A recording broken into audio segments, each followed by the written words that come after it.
All of his co-workers were gone. What could it mean? Stanley decided to go to the meeting room. Perhaps he had simply missed a memo.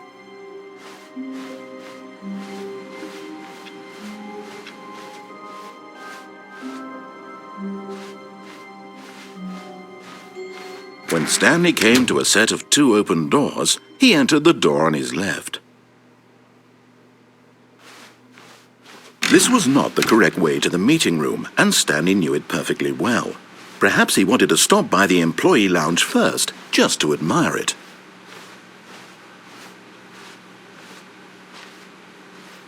Ah, yes, truly a room worth admiring. It had really been worth the detour after all, just to spend a few moments here in this immaculate, beautifully constructed room. Stanley simply stood here, drinking it all in.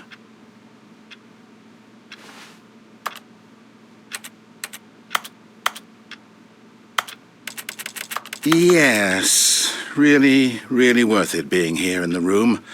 A room so utterly captivating that even though all your co-workers have mysteriously vanished, here you sit looking at these chairs and some paintings. Really worth it. But eager to get back to business, Stanley took the first open door on his left.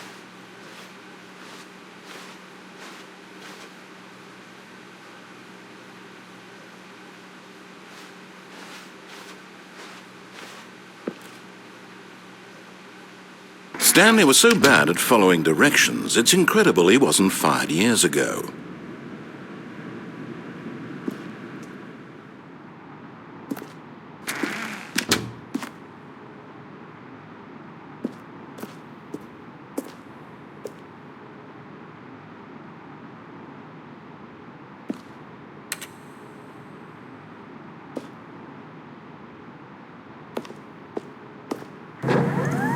Look, Stanley, I think perhaps we've gotten off on the wrong foot here. I'm not your enemy, really, I'm not.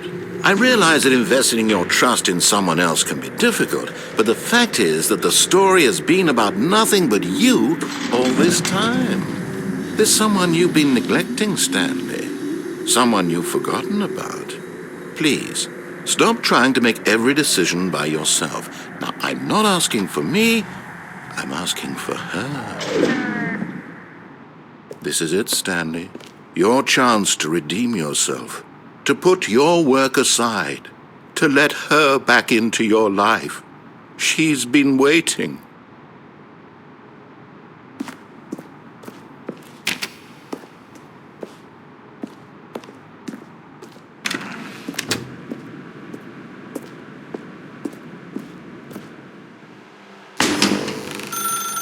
That's her, Stanley. You need to be the one to do this, to reach out to her. If you can truly place your faith in another, then pick up the phone.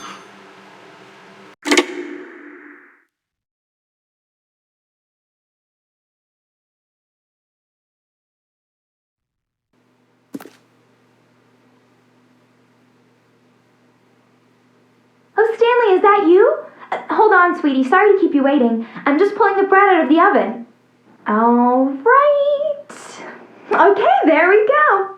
All right, now, I want you to come in and tell me all about your day. Gotcha.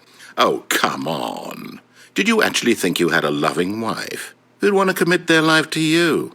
I'm trying to make a point here, Stanley. I'm trying to get you to see something. Come inside. Let me show you what's really going on here.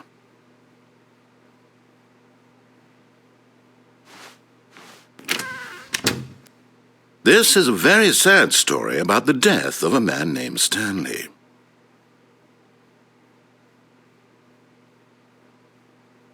Stanley is quite a boring fellow.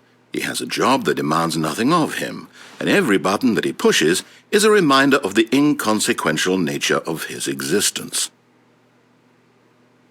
Look at him there, pushing buttons, doing exactly what he's told to do.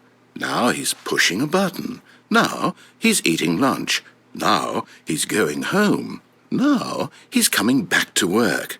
One might even feel sorry for him, except that he's chosen this life. But in his mind, he can go on fantastic adventures. From behind his desk, Stanley dreamed of wild expeditions into the unknown, fantastic discoveries of new lands. It was wonderful, and each day that he returned to work was a reminder that none of it would ever happen to him. And so he began to fantasize about his own job. First, he imagined that one day while at work, he stepped up from his desk to realize that all of his co-workers, his boss, everyone in the building had suddenly vanished off the face of the earth. The thought excited him terribly. So he went further. He imagined that he came to two open doors and that he could go through either. At last, choice. It barely even mattered what lay behind each door. The mere thought that his decisions would mean something was almost too wonderful to behold. As he wandered through this fantasy world, he began to fill it with many possible paths and destinations. Down one path lay an enormous round room with monitors and mind controls. And down another was a yellow line that weaved in many directions, and down another was a game with a baby. And he called it the Stanley Parable. It was such a wonderful fantasy, and so in his head he relived it again, and then again, and again, over and over, wishing beyond hope that it would never end, that he might always feel this free. Surely there's an answer down some new path, mustn't there be? Perhaps if he played just one more time. But there is no answer. How could there possibly be? In reality, all he's doing is pushing the same buttons he always has. Nothing has changed. The longer he spends here, the more invested he gets, the more he forgets which life is the real one. And I'm trying to tell him this, that in this world he can never be anything but an observer, that as long as he remains here, he's slowly killing himself. But he won't listen to me. He won't stop. Here, watch this. Stanley, the next time the screen asks you to push a button, do not do it.